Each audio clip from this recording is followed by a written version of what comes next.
What's up, y'all? Back with another hit with me. I'm gonna focus on the forward move in this session. So, a lot of times too, we work a lot from launch with hitters, really getting them to feel how important that position is, getting stretched, being stable, weight distribution, a lot of different things with the launch position that's super important, and how the forward move can actually mess a lot of that stuff up. It requires a lot of stability and a lot of work to get to those positions consistently, time and time again. And so a lot of hitters that you see we work with from launch for a reason, to get them to really feel how important that position is, and then putting the emphasis of the forward move on getting to launch. Yes, there's some timing component. Yes, you create more force or have more power, etc. But if you're falling out of positions, you're not getting to that good stretch position, your launch position consistently, then your forward move may not be as effective as you think it is. So I'm gonna go into some forward move stuff and really keep an emphasis on just getting back to your launch position.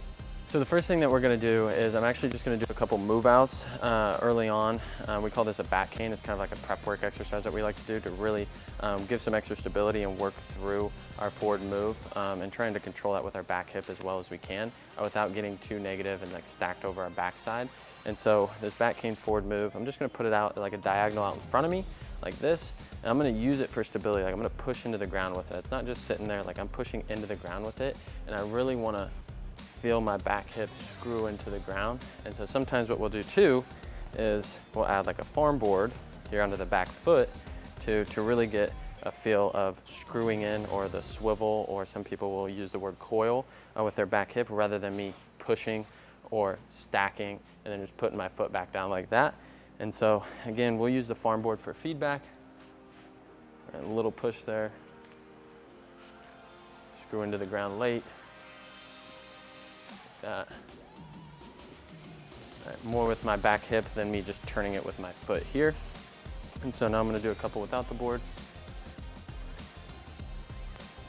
Right, just to do a few move outs and start feeling that move with my back hip, and getting that pattern ingrained. So now, what I'm gonna do is I'm gonna start off actually with a band around my knees too, like this.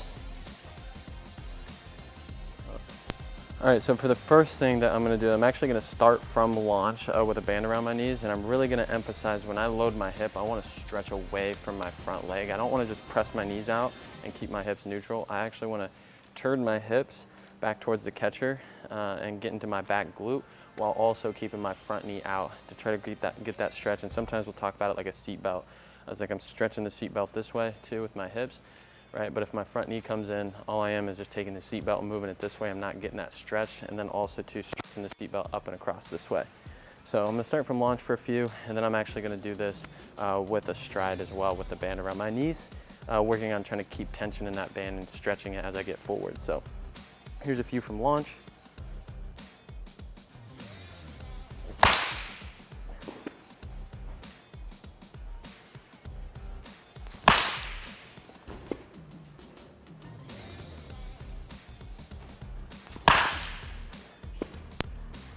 Cool. So there's a few from launch. I'm gonna start adding in a little bit of a stride here. Not a big one, just a little subtle, like a heel pickup stride. Just keeping it simple, really trying to focus on keeping that band stretched and not giving up that tension in the band as I get forward and crashing into my front side.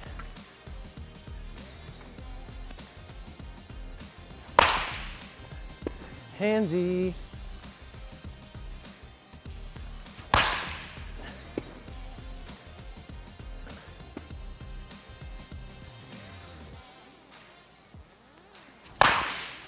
Don't throw it up there, Hub.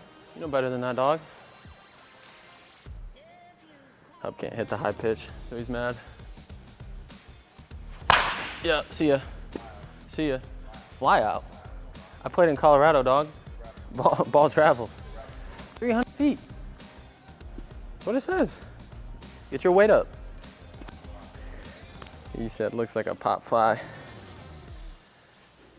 So now, we're gonna move on from the band, and I'm gonna add in a farm board here, and I'm gonna add a little hurdle in. So what the hurdle's for is for me to get a little baby step over, to start working on getting forward while trying to stay back with my weight right? And so I want to screw into the ground with my back hip while my front side gets forward, creating that stretch, or sometimes too, we'll talk about it like a bowing effect of the knees. But it's more, again, me just loading away from my front side and my front side getting forward as I swivel.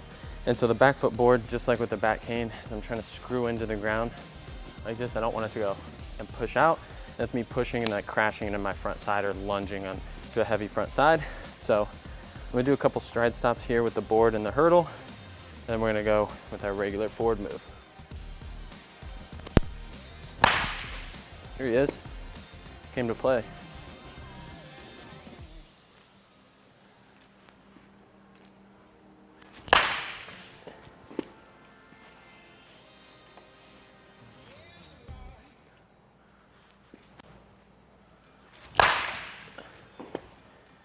Okay, gonna go ahead and do a few full speed, not perfect by any means, but trying to get this to come together full speed while screwing into the ground with the board. As we go our full swing, you're gonna start noticing too, I'm gonna get a little bit more of a push as I have a time constraint with the ball moving and me trying to time it, while also still getting up and over this and not crashing into my front side. Whereas if I push, I wanna like fall forward and I may hit the hurdle and clip it. So I like the hurdle for feedback too as well.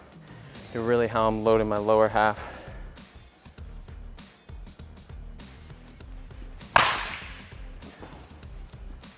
Sorry about it, hub.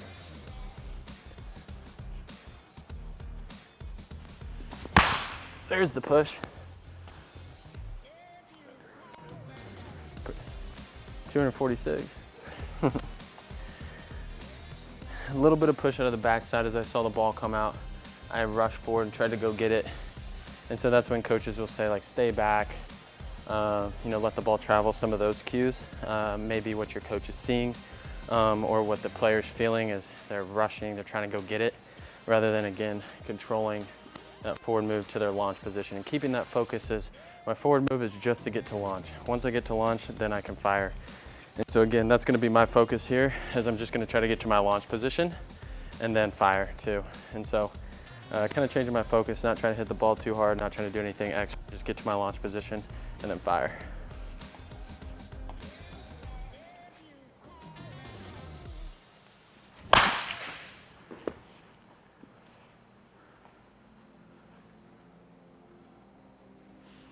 A little push. Let's get one more push forward that time. Gotta get more of that screw into the ground with my hip rather than just trying to turn my foot.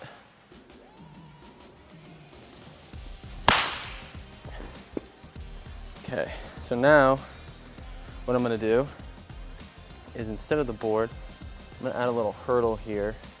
And so something else is, as you take the board away, a little less feedback, right? You don't feel the push as much, but what you'll see is as I get forward, if I start to crash forward, I'm gonna hit this orange hurdle with my knee. So you can use a bucket, you can use anything like that, like sometimes like a little Bosu ball there, something to give feedback, or like a yoga block. If I'm like diving forward early in this position before I've made contact and my knee starts coming in early and not getting peeled from my hips, then I'm like kind of crashing forward, not controlling that forward move. And so I'm gonna put this hurdle here for some feedback with my back half, while keeping the front hurdle as well, making sure that I'm still getting that up and over bowing effect.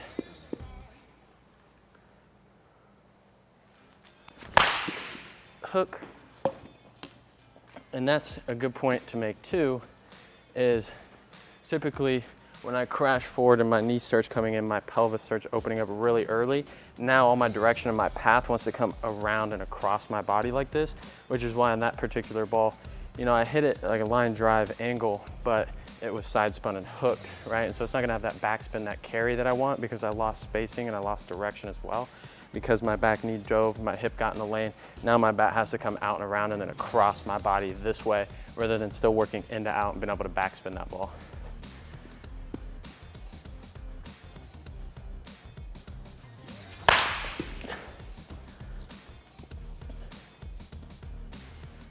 So again, too, something else I want to point out is the hurdle fell that time, but it fell a little bit later.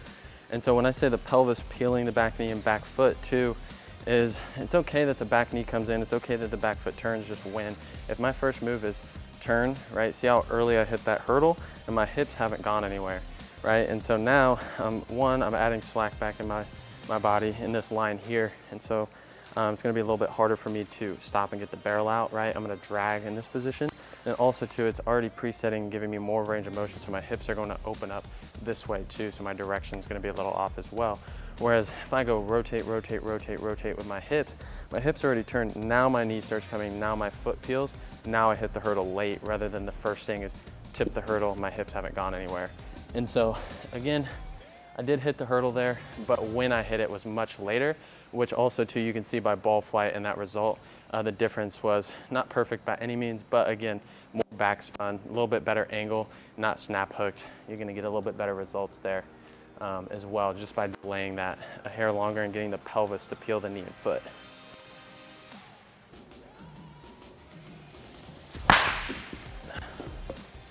Little crash. So again, knocked everything over that time, hub. Out here playing games. So that time too, didn't really do a good job swiveling and landing in my launch position.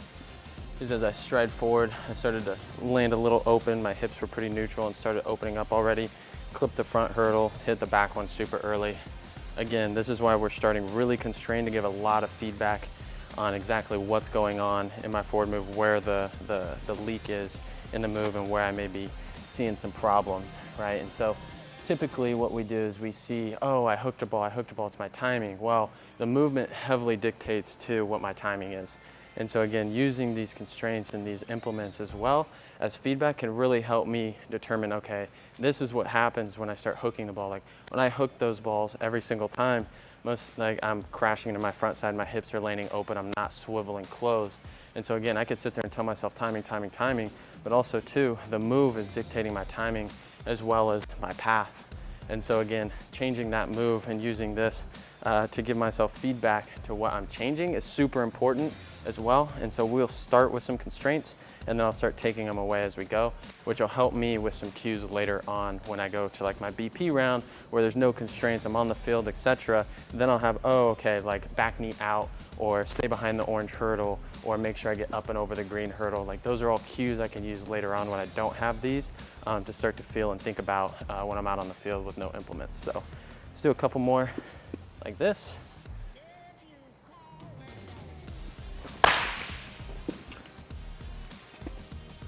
That was tough too. Coming out of my back hip today. Cool.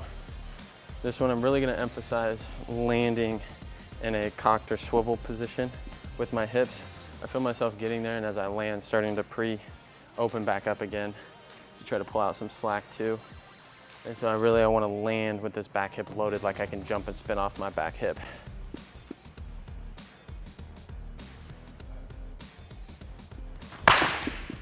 Not bad. One more. We'll see.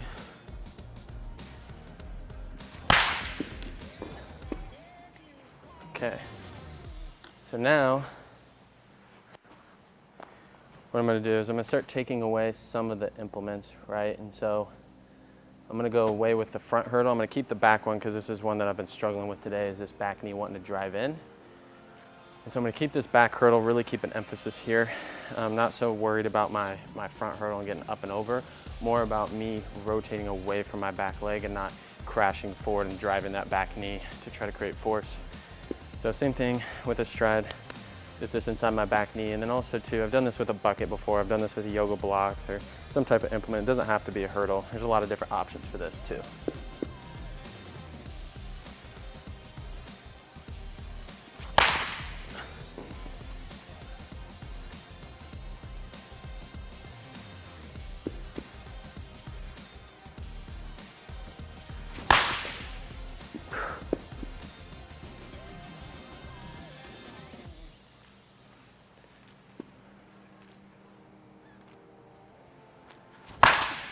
That was bad.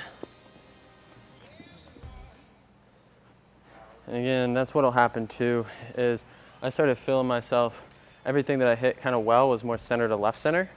And so I started feeling myself kind of getting more directionally towards left center. And so I really tried to emphasize getting that ball to right center. And so what happens too is a lot of times hitters that we've noticed in-house too is we'll say, oh, think right center, think right center. Well, then what they do is they create this extreme like turn with their shoulders to try to get to right center. And then now this ball's middle in, right? And they should be hitting it where it's at. Like that ball's, you know, middle of the plate to slightly in rather than it being on the outer third. And I'm trying to force that ball the other way by moving that way, rather than more of the thought in the cue that's helped a lot is change your timing to right center. Because a lot of times when I change my timing, what's happening too is I'm rushing forward trying to go get the ball rather than to getting to my launch position, being in control and stable in that position and stretched. And so again, I kind of fell victim to my own problems there and something that we've seen. But that's cool, being able to catch it. And so this time I'm gonna change my thought to my timing to right center to try to control that forward move a little bit better, and then just hitting the ball where it's at as well.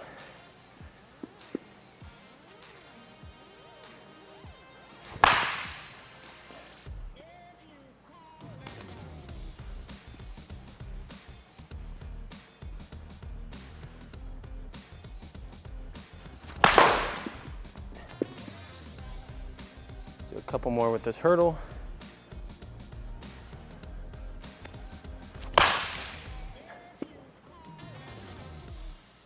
One more. Up and in. It's all good. Okay. So now for the last thing that we're going to do, and this one's probably more of the most difficult things that we tend to do, is we'll go front foot farm board with a stride onto it. So a lot of people, oh, you're going to pull your groin. Well, yeah, if I go like this, like it's not going to be good. But most of the time you're going to land in a position that you're not going to want to swing or strike the ball in. And so again with this, everything that I've been working on to this point is swiveling forward and landing from above onto the board, so I'm not crashing and pushing into the board. And so I'm actually going to do a blend where I go board, no board here to finish this baby off.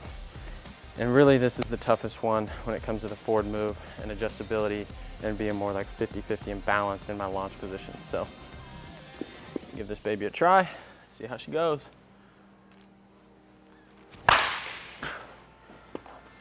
So something with the board too that I want you guys to notice is when I strided there, I didn't really get on the board very much, and the board didn't move much at all. Whereas when you see like double boards, you do want the board to move this direction towards the plate if I'm creating reverse torque, and back the other way with my lower half and my upper half going this way, more of that reciprocal move. And so again, if the board's not moving at all, typically what that means for me is I'm getting more vertical and I'm just standing up and using more of that vertical force when I do want to create some torque as well. And so I'm gonna go ahead and do that one more time and try to get the board to get more of that screwing into the ground effect, kind of like if I'm on double boards here.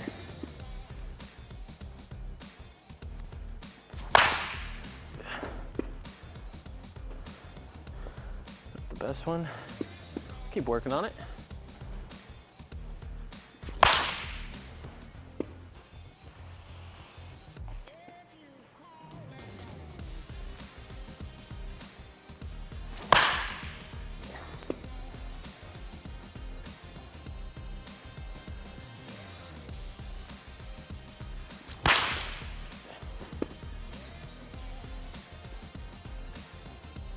I feel myself getting really like with my front hip. It's tough. My front hip has not been happy with me recently. Okay, so just a little adjustment I'm gonna make is my forward moves. I really don't have a huge stride because I can't control a big leg kick very well. And so I'm gonna go ahead and start with like half my foot on the board to really emphasize making sure I'm getting onto the board here. Kind of like the little green hurdle, it's just a little baby step over it, nothing crazy. Oh.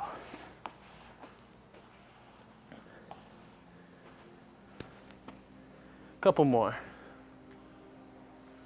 A little bit better there. So the cue that I like to give people and myself as well is, again, if my thought is to just get to launch, then as I go to swing, I like to think my pelvis going back to the catcher at contact, because I like to start opening up super early like this. My hips start opening up before my barrel even goes, and I waste that movement. I lose some space as well, and I kind of get in that drag and pull across with my path. And so what I'm gonna do here is I'm gonna keep my focus on just getting the launch. And when I actually go to fire, I'm gonna think about my hips going back towards the catcher when I go to swing.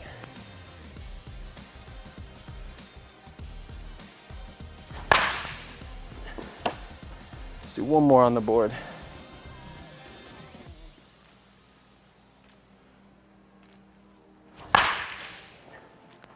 Not bad. Okay, a little dramatic with it, overemphasize the cue. Now I'm gonna feel that stability in the ground with my front side now that I don't have a board. A little early. One more, and that's another thing too, is as you start to get more stable and controlled throughout your forward move, and then also you start to stop better, your barrel's gonna start getting out, your timing's gonna change a little bit. And so for example there, I started resisting with my front side a little bit better rather than spinning out. So my barrel got out a little bit better there, and I kind of capped that ball pull side rather than the angles I'm creating. I can catch that ball a little bit deeper. So I'm gonna change my timing to right center again and give this another try.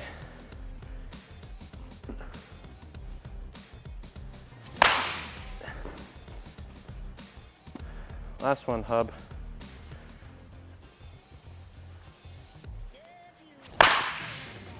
Little top spin. See if I can iron her out. Resisting with the front side. Cool. All right. So that'll be it for this session too. A lot of forward move work. As you can see too, it's pretty intricate. Have a lot of stuff to talk about with the forward move. The stability it takes, it's a really difficult move that can pull you out of some good positions. And so that's why we like to work from launch a lot, to really perfect that. And then we like to isolate the forward move a lot in prep work early on before we start doing it with a ball moving in the cage because the external can start to speed things up and rush things. So that's it for the forward move. It can be a tough thing to teach, tough thing to get consistent as well. But that's just a few of the things that we like to do with some of our hitters. Some easier, some more difficult, from prep all the way up to a moving ball as well. And then yeah, and so that's kind of a little bit of why we work so much from launch.